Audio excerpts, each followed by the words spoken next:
Et toujours dans la même série, Warem recevait Marlois ce week-end, un match de bas de tableau, Stéphane. Oui, avec une 12e place avant ce match au classement, Warem n'est pas à l'abri d'une mauvaise surprise.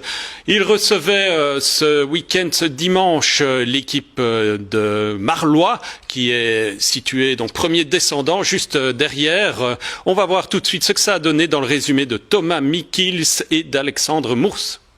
Du côté de Marlois, Marlois qui évoluera en noir, tandis que Warem sera en rouge. Je vous disais donc du côté de Marlois, il y a eu un changement d'entraîneur. Ça a été assez tendu ces dernières semaines. Un changement qui n'était pas attendu de la part des joueurs. Long ballon sur la tête de Mainte, nouvelle tête. Cette fois-ci Mainte, la frappe et c'est à côté. Et là, le ballon pour Bustin. Bustin qui est tout seul en face-à-face. Ah là là, il rate complètement son face-à-face. Alors, Lambert ou Moïmon, certainement Lambert. Qui tente en un temps. La frappe sur la latte. Et là, le ballon intéressant pour Bustin. La frappe de Bustin. Et la bonne intervention de Seil. C'est pas fini. Bustin avec Étienne. Étienne, la frappe. Et cette fois-ci, De Seil la capte. Le centre désormais de Cherdon vers la tête de Lambert. Et là la frappe de Moïmon. Étienne, le corner, pas mal botté. Les points de Seil et la frappe du Moulin. Repoussé, on se dégage comme on peut.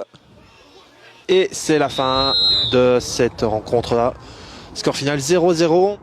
Soit on peut dire que c'est 2 points de perdus parce que des matchs à la maison on doit les gagner, surtout contre des concurrents directs. Si on regarde l'ensemble du match, on peut dire que le nul est mérité. On n'a pas assez créé d'occasions, on n'a pas été assez concret, donc et voilà. Et on n'a pas concédé énormément d'occasions non plus. C'était un peu un match pas assez bon niveau technique, je dirais, des deux côtés. Un peu de stress aussi vu le match. Mais voilà, pour nous c'est quand même 2 points de perdus. Bon, je suis satisfait de la combativité de tout le groupe qui a répondu. Maintenant, j'aurais bien voulu mettre des autres choses en place avec un peu plus d'utilisation au niveau des flancs notamment. On n'y est pas parvenu. Je pense qu'on aurait pu être plus efficace en zone de finition, surtout en première mi-temps. Je pense que ça nous aurait aidé. Et après ce nul blanc, les Wawa sont toujours 12e du classement. Samedi, ils prendront la direction de Sprimont. Merci Stéphane pour toutes ces infos.